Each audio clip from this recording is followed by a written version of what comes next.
আচ্ছা আমি বলি, আমি সমর্থন করলে কি আর না করলে কি? বা আপনি বিষয়টা কিভাবে দেখেন? এইখানে তো না, ভোক্তার আমি অধিকার। বলি আমি সমর্থন করলে কি না করলে কি, বা আমরা সমর্থন করলে কি না করলে কি, প্রথম হইল আমার প্রতি আপনার শ্রদ্ধাবোধ থাকতে হবে যে জনগণের ডিমান্ড, জনগণের চাওয়াটাকে আমরা সম্মান করব।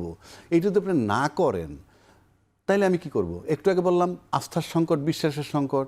আপনি প্রতি লিটারে 20 টাকা বাড়া অকটেন, কিন্তু তামাশা না, 1 লিটারে 20 টাকা বাড়া। এখন গভর্নমেন্টের সাথে যদি আস্থা থাকতো জনগণের সাথে, তাহলে 20 টাকা বাড়ালে দেশের জনগণ কিছু মনে করতো না। এখন কেন বললাম কথাটা? আপনি ধরুন 50 জন প্যাসেঞ্জার নিয়ে একটা বাস যাচ্ছে এক জায়গা থেকে আর এক জায়গায়, এতে 20 লিটার তেল লাগে। তো 20 টাকা করে যদি বাড়ে, তার কস্টিং বাড়লো 400 টাকা।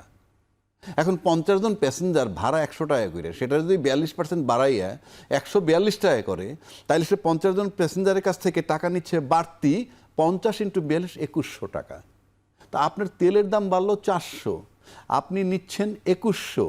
কোন হিসাবে 42% বাড়াইলেন একটা পার প্যাসেঞ্জার কিভাবে?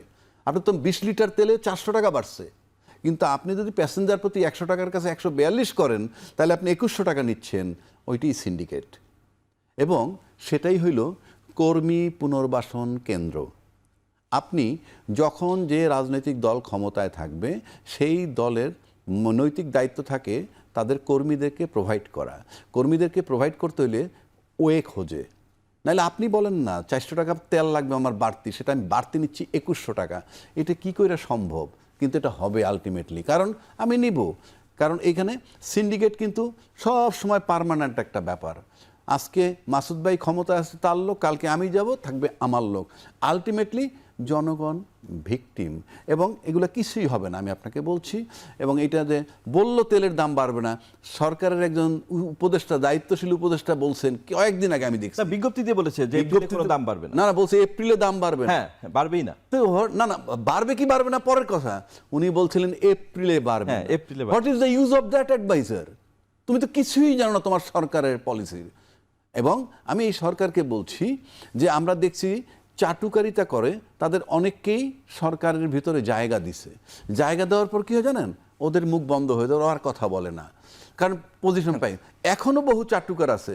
আমি বলবো সরকার এদেরকে যাতে প্রোভাইড না করে, কারণ নিজের দলের লোক আছে, এদেরকে প্রোভাইড করবেন তো এদের কথাও বন্ধ হয়ে যাবে।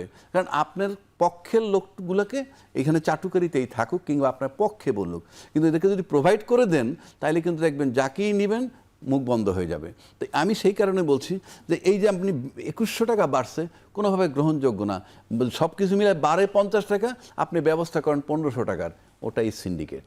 এবং এই সিন্ডিকেট আপনি যত বড় দল তত বেশি সিন্ডিকেট লালন করতে হয়। এই কারণে বাংলাদেশে এটা দোষ না, বাংলাদেশে 18 কোটি লোকের জায়গা, সেখানে আপনি সরকারি চাকরি কতজনকে দিবেন কিংবা কতজনকে প্রোভাইড করবেন?